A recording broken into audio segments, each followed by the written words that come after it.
wheels of the tech industry never stop turning, and in 2007 we saw glimpse after glimpse of new technology that could be making its way into gadgets that you'll be buying in 2008 or beyond. Here's our look back at the best future tech of 2007. We kick off in the world of video and Sony's ever so impressive 2.5-inch flexible OLED display. OLED pixels emit their own light, so it's much easier to make this type of screen on plastic than, say, with an LCD, because that needs a light source. Making a screen like this isn't simple, and you can see some imperfections, but production processes are getting better all the time. Possible future applications include electronic newspapers that feature video, or advertising inserts in magazines that play commercials as you turn the page to them. At the other end of the video scale is this system from Japanese public broadcaster NHK. The super high vision picture is 4 times that of today's high definition TV, or 16 times that of standard definition. If you thought high def was great, just wait until you see this picture. It's still confined to the labs for now, but the broadcaster has begun limited trials of the technology for special events. And high-tech could soon make it impossible for drunk drivers to start their cars. The sensor has detected alcohol from your palm. You cannot use the shift. Please refrain from driving by yourself. This prototype from Nissan has sensors that attempt to detect alcohol in the sweat from a driver's palm or neck. The car is also decked out with cameras that monitor the driver's eye movements. If he or she looks drowsy, then it jerks the seatbelt to awaken the driver and suggests a rest. You have become less attentive. Please take a rest. A third system monitors the path of the vehicle to ensure it's travelling in a straight line and not weaving about the road, as is common with a drunken driver. It can also trigger the same voice, visual and seatbelt alerts. The year saw another fistful of methanol fuel cells. This laptop from Toshiba that was on show at CeBIT in March this year can run about 5 hours on a single 100ml cartridge of methanol fuel, but there's still no clue as to when these might hit the shelves. Perhaps more interesting is this bio battery from Sony. It produces electricity by breaking down sugar, and 4 connected in series can power a Walkman music player when fueled with a glucose solution. Because sugar is naturally occurring, the technology could be the basis for an ecologically friendly energy source.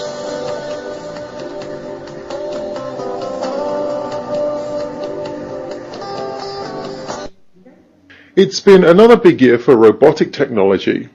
Toyota's partner robot project produced this one that can play a violin.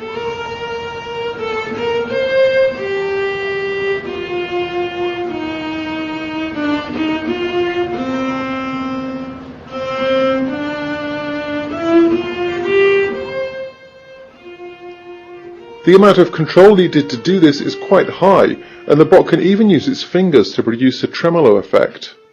Also new is Mobido, a sort of motorized wheelchair that can scoot people around their neighborhood and is able to cope with uneven surfaces. Meanwhile, rival car maker Honda premiered an updated and smarter version of its Asimo robot that can perform autonomous tasks, such as push a cart around, serve tea, and avoid obstacles in its way. It also knows when to return to base to charge its batteries. Slightly less mobile is Nissan's Pivo-kun, the robot that's embedded in the dashboard of the Pivo 2 concept car. Hello, my name is Pivo 2. Nice to meet you. The robot will chat with drivers and watch for signs of unsafe driving or tiredness. The idea behind Pivo-kun is simple. Happy drivers are less likely to have an accident. Now back to flat screens and this 3.5-inch panel from Sharp that integrates an optical scanner inside the LCD display, so it can scan and recognize objects placed upon it. When it comes to fingers, it determines their position from the scanner input, not through a touchscreen as happens now, so it's possible to press in more than 2 places and have all the fingers recognized. Look for it in products during 2008. Microsoft showed a number of new technologies this year, including this 21st century spin on the shoebox full of photos that many people keep. By running your finger across the top, you can scroll through a database and pictures are displayed on a built-in screen. And then there was the Milan Surface Computer. This coffee table-sized machine is a result of 5 years of development work by Microsoft, and it recognizes input from the user's hands. Inside is a Vista-powered PC and a projector to send the image to the tabletop.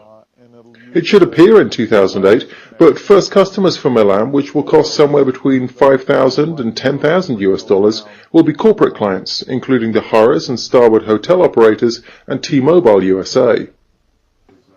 Helping to power a new generation of portable devices is VIA's credit card size mobile ITX motherboard. It has all of the components required by a computer, including the processor, but consumes just a quarter of a watt when it runs Windows Vista. Low power consumption is an important attribute in the smartphone market, and when the board is available in 2008, it should make possible super smartphones that are a lot closer in use and performance to PCs. Shopping could soon get a lot more advanced with this makeup simulator kiosk. Trialed in early 2007 in a Tokyo department store, the kiosk provides potential customers with an idea of how they would look wearing various makeup. The makeup all has RFID tags attached, so the machine can figure out which products the customer wants to simulate. It also keeps track of which samples are most frequently selected by shoppers and compiles this into marketing data for the store. And finally comes this prototype phone from NTT Docomo. The phone, which has been in development for about a year, has an electronic paper keypad that switches the display on each key depending on what application is being used. For example, when a user opens the email client, the keypad switches from numbers to Japanese characters, and when the user hits a key to change their entry method to letters of the alphabet, they appear. Current Japanese cell phones have all three input types bunched together on the same key, so it can sometimes be confusing. Before e-paper can be used in cell phones, more work must be done on the technology. In particular, the response time of the e-paper display must be improved, so symbols and icons used with each key change faster when switching applications. And that's our look at the coolest future tech of 2007. In Tokyo, I'm Martin Williams, IDG News Service.